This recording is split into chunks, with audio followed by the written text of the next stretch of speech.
Hello बच्चों, good morning. बच्चों, तुम लोगों को अभी हम बोर्ड पर समझाते थे तो पता चला कि आप लोगों को कुछ दिखाई नहीं देता बोर्ड पर। लेकिन हमने बहुत कोशिश की कि मोबाइल से करके कि बोर्ड का आप लोगों को दिखाई दे, लेकिन इस तरह का कोई वीडियो तैयार नहीं हो पा रहा। इसलिए बच्चों, आज से हम आप लोगों को नोट्स के द्वारा ही समझाएंगे। इसी को आप ध्यान से देखिएगा और इसमें हम सब आपको इसी से समझाएंगे। तो उस दिन हमने आपको संघ दो तरह का बताया था कि किस तरह से जगत को दो उपजगत में बांटा है।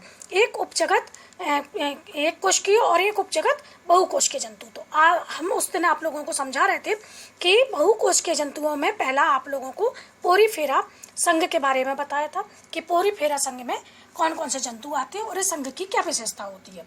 तो हमने बताया था कि पोरीफेरा संघ की विशेषता होती है कि उसमें जंतुओं के शरीर में पोर्स पाए जाते हैं। उसके बाद हमने आपको समझाया था कि सीलेंट्रेटा। तो सीलेंट्रेटा की क्या पहचान है? सीलेंट्रेटा की पहचान है कि इसमें दंश कोशिकाएं पाई जाती हैं और इसमें टेंटिकल्स मेन रूप से पाए जाते हैं। तो ये सीलेंट्रेटा संघ की पहचान है और सीलेंट्रेटा संघ का जंतु होता है हाइड्रा। अब आज हम आपको बताएंगे संघ प्लैटीहेल्मिन्थीस। प्लैटीहेल्मिन्थीस इसमें जितने भी जो जंतु आते हैं वो सब कृमि होते हैं और इसका क्लासिफिकेशन जैसे ये वर्ग में ट्रिमेटोडा में आते हैं। इसका गण होता है इकाइनोस्टोमैटिडा और इसमें मेन जो जंतु आते हैं फीताकृमि आते हैं, लिवर फ्लूक आता है और इसमें ये आते हैं प्लेनेरिया। तो इसमें जो फीताकृमि होता है तो उसका वंश होता है फैसियोला और जाति होती है उसकी हेपेटिका। तो ये इसका नाम होता है, जंतु वैज्ञानिक नाम इसका पूछा जाए तो फैसियोला हेपेटिका कहलाता है।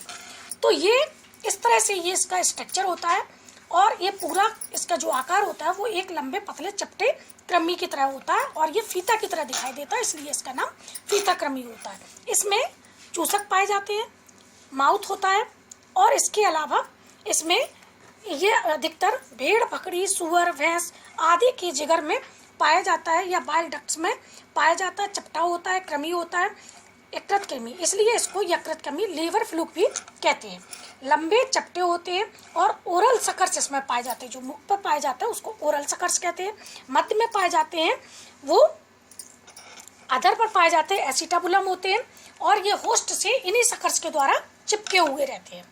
ठीक है, फिर इसके अलावा इसमें जनन छिद्र, उत्सर्जन छिद्र आदि पाए जाते हैं।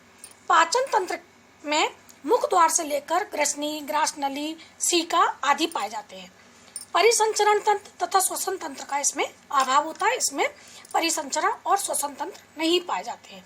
उत्सर्जन मेन इसका ऑर्गन्स होता है या उत्सर्जन इसमें फ्लेम कोशिकाओं के द्वारा होता है। एक नंबर में कभी कभी क्वेश्चन आता है कि फ्लेम कोशिकाओं के द्वारा उत्सर्जन किन जंतुओं में होता है, तो आप लोगों को ये मालूम होना चाहिए कि उत्सर्जन फ्लेम कोशिकाओं के द्वारा प्लैटीहेल्मिन्थीस के जंतुओं में पाया जाता है। तंत्रिका तंत्र इसमें उपस्थित होता है। जनन तंत्र द्विलिंगी होता है, मध्य में टेस्टिज होती है और आगे की तरफ इसमें ओवरी होती है। क्योंकि ये एक ही जंतु में दोनों मेल और फीमेल दोनों ऑर्गन्स पाए जाते हैं, तो आगे की ओर ओवरी होती है और मध्य में टेस्टिज होती है। लाइफ साइकिल इसकी बहुत जटिल होती है। सेकेंडरी होस्ट इसका घोंघा होता है। इसमें सबसे पहले एग से लार्वा बनता है, मिरेसीडियम लार्वा बनता है। ये मिरेसीडियम लार्वा घोंघे में जाता है और वहाँ पर ये स्पोरोसिस्ट लार्वा में चेंज होता है और इस तरह से ये एक मतलब होस्ट को जाकर होस्ट को नुकसान पहुंचाने का काम करता है और इन्हीं होस्ट के द्वारा ये मानव के शरीर में पहुंचता है और ये मानव को नुकसान पहुंचाता है। मानव ये अंतःपरजीवी होते हैं, जितने भी ये जीव होते हैं, कृमि जो होते हैं वो सारे अंतःपरजीवी होते हैं। तो ये तो हुआ संघ प्लैटीहेल्मिन्थीस के जंतु। प्लैटीहेल्मिन्थीस में कई तरह के जंतु आते हैं, लेकिन इसमें मेनली फीताकृमि है, लिवर फ्लूक है और प्लेनेरिया है। ठीक है, अब इसके बाद आता है संघ नीमेटोडा। नीमेटोडा या नीमेटोहेल्मिन्थीस।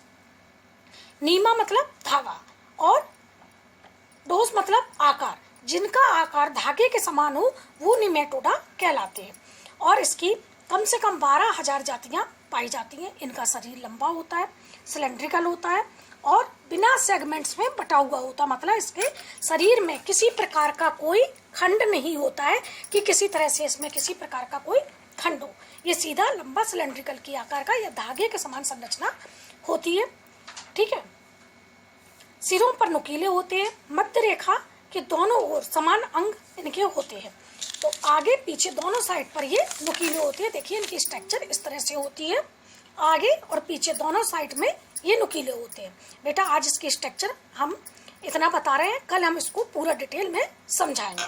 ठीक है बच्चों, ओके बाय।